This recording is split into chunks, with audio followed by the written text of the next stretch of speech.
Il était une fois, il y a 38 ans, sur une petite île de West Blue. Un incident légendaire eut lieu qui a changé la face de l'histoire de One Piece à tout jamais. Cette confrontation se soldera par la disparition de l'île et la dissolution du légendaire équipage des Rocks. Seulement, que s'est-il passé à cet endroit? Comment expliquer la défaite de l'équipage le plus puissant et la disparition de ce lieu sans laisser aucune trace? Les Rocks pirates, pirates de Roger, Marine, gouvernement mondial, Im ou encore le Gorosei, nous allons revenir en détail sur ce qu'il s'est passé, alors restez bien jusqu'à la fin de la vidéo si vous voulez connaître la vérité ultime sur l'incident de God Valley.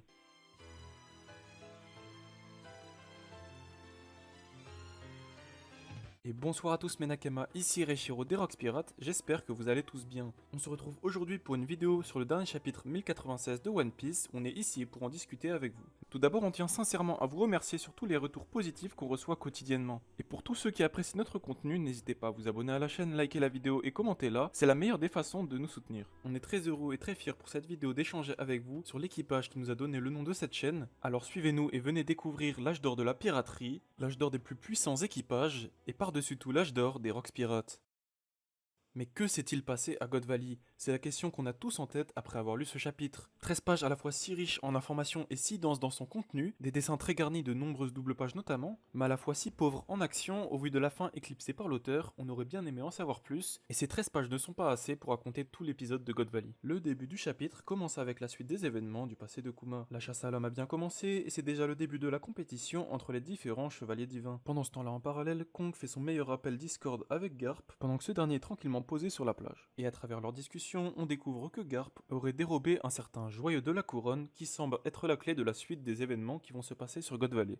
Vu la façon dont il en parle, cela a l'air d'avoir une valeur symbolique pour ces pirates et non d'une menace objective pour le gouvernement qu'aurait par exemple un polynéglyphe, une arme antique ou un fruit du démon potentiellement très dangereux. Mais quelle que soit sa nature, ce joyau de la couronne serait l'élément déclencheur de l'événement de God Valley. Comme il semble s'agir du trésor appartenant aux Rocks, il a aussi causé la venue des pirates de Roger sur l'île. Je vais le développer par la suite, mais selon moi l'événement de God Valley a des causes multifactorielles. En effet, énormément de personnes et de corps différents sont sur cette île, et selon moi pour des raisons totalement différentes. Certains sont là en réaction à d'autres comme la marine, pour cela voyons ensemble toutes les différentes forces en présence. Tout d'abord on a bien évidemment les esclaves ainsi que les dragons célestes venus faire leur meilleur battle royale sur l'île.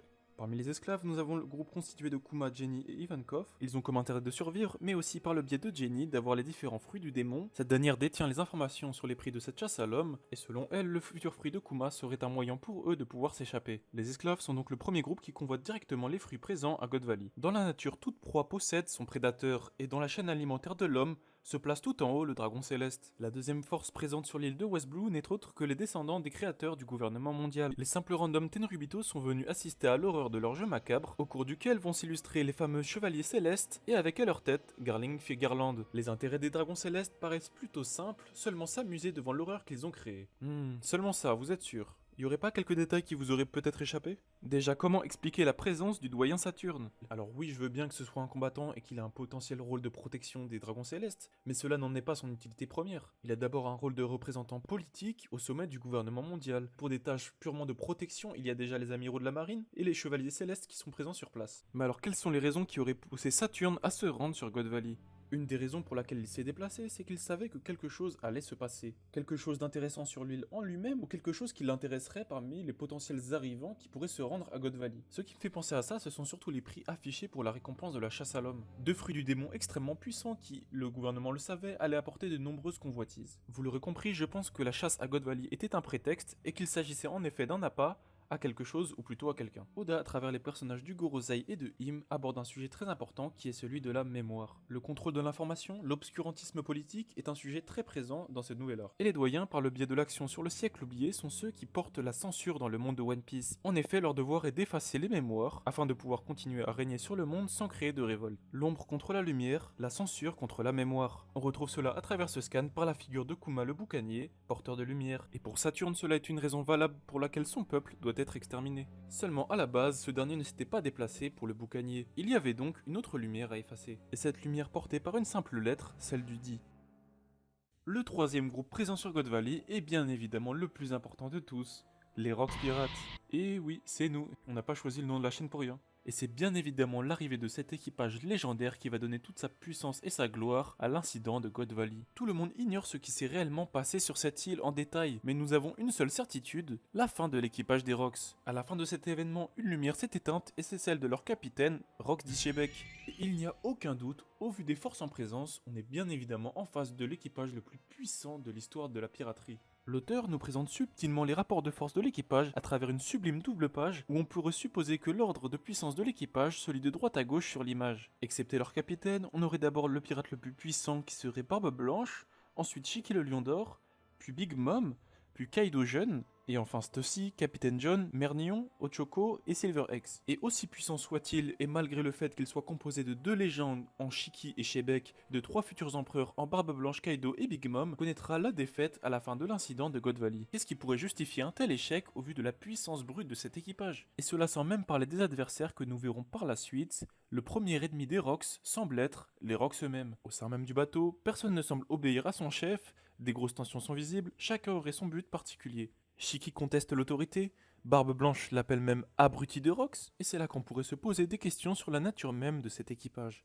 Introduit au chapitre 305 de One Piece, le Davy Backfight est un jeu entre 2 équipages qui se joue en plusieurs manches. Chaque équipage a la possibilité d'acquérir un ou plusieurs membres de l'équipage adverse, et voire même le Jolly Roger de l'équipage en question, ce qui a pour but de les renforcer et par la même occasion d'affaiblir l'équipage adverse. Véritable métonymie de la piraterie, est-ce que l'équipage des Rocks n'aurait pas pu se bâtir justement sur un Davy Backfight? Ce qui expliquerait différentes tensions au sein de ce même équipage. Cette technique aurait pu permettre à Shebek de s'entourer des pirates les plus puissants du monde entier, mais sa plus grande force fait aussi sa faiblesse. Cela se traduit notamment par les différents objectifs au sein de l'équipage. Big Mom semble être très intéressée par les fruits du démon qui sont offerts à God Valley. Elle a d'ailleurs réussi à attraper le futur fruit de Kaido, ce qui expliquerait sa dette éternelle envers elle. La jeune créature la plus puissante du monde semble quant à elle s'intéresser à la venue de Roger, la venue d'un combat puissant. Le but principal des Rocks était de venir récupérer ce joyau à la base, et même leur capitaine Shebek semble tout oublier devant la venue du combat. Et cela nous rappelle le comportement des autres dits qui sont aussi présents sur l'île, comme Goldie Roger, mais aussi Monkey D. Garp. Les pirates de Roger menés par leur légendaire capitaine Goldie Roger, ainsi que la marine menée par le vice-amiral Garp, sont les 2 dernières forces en présence de l'incident de God Valley. Tous assoiffés par la puissance, les 3 porteurs du dit vont pouvoir se combattre sur ce véritable volcan qu'est devenu l'île de West Blue. Bataille légendaire, gros éclair de Haki des Rois, malheureusement ce combat sera à notre plus grand désespoir éclipsé par Oda. Et tout cela, vous le savez bien, se soldera par la défaite de l'équipage des Rocks devant l'alliance de Goldie Roger et de Monkey D. Garp. Mais alors que s'est-il passé en détail et comment expliquer cette défaite? Nous allons tout vous expliquer.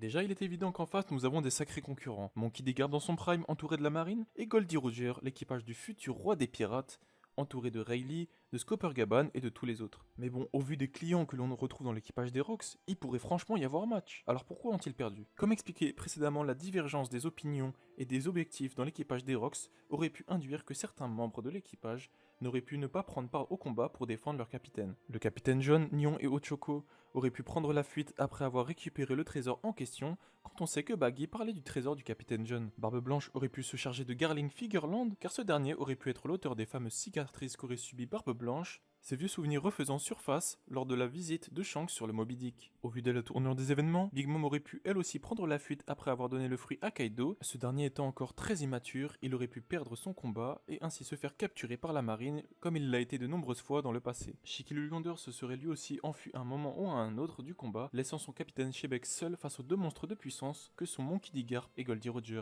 Garp aurait fini à s'allier à Roger en voyant l'étendue de la puissance de Shebek, et malgré cela, ce dernier aurait fini par s'incliner. Se sentant peut-être dépassé à un moment du combat, il aurait pu protéger les populations civiles que sont les dragons célestes, laissant à Roger asséner le coup final, et cela expliquerait pourquoi il a toute cette réticence à être appelé le héros de la marine au vu de cet incident. C'était dans le chapitre 957 que Sengoku présentait à la marine pour la première fois les Rocks Pirates. Il présentait Shebek comme un porteur du dit, comme il en apparaît de temps à autre. Et il ajoute aussi que le pirate légendaire ambitionnait le titre de maître du monde, et il est certain que Rocks, comme Roger et plus tard Luffy, ont fait trembler le gouvernement par leur volonté. Les porteurs de cette volonté et donc de liberté sont pour coup sur les plus grandes menaces pour le gouvernement mondial. Saturne, membre du Gorosei, se serait donc rendu sur l'île pour accomplir son devoir, et le lexique utilisé par Sengoku dans ce chapitre nous fait tout simplement confirmer cette hypothèse. En effet, il explique que l'île ne figure aujourd'hui sur aucune carte et qu'elle a disparu sans laisser de traces. De plus, il ajoute que le gouvernement aurait étouffé l'affaire. Et la dernière fois qu'une île de One Piece a disparu sans laisser de traces, c'était bien évidemment à Lulusia.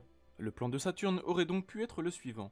s'assurer que tous les pirates les plus puissants et les marines convergent vers le même point, attirés par les récompenses. Laissant fuiter volontairement des informations qui sont perceptibles par seulement une gamine, il se serait donc servi de la tournure des événements afin d'éliminer Shebeck par le biais de différentes personnes plus puissantes. Et s'assurant ensuite d'effacer les traces avec la potentielle arme antique si c'est celle que Im a utilisée sur le Lusia, ou par un Buster Call vu le nombre de navires présents autour de l'île. Au vu de sa puissance, Rox était évidemment une menace pour le gouvernement, mais surtout à cause de la lettre de son nom qui était le dit. Il aurait pu avoir des connaissances spéciales sur le siècle oublié, et peut-être que le gouvernement mondial craignait qu'il se passe quelque chose. La lumière d'une légende se serait éteinte pour de bon, celle de l'homme qui dirigeait jadis l'équipage le plus puissant jamais créé dans l'histoire de One Piece, Rox Shebeck.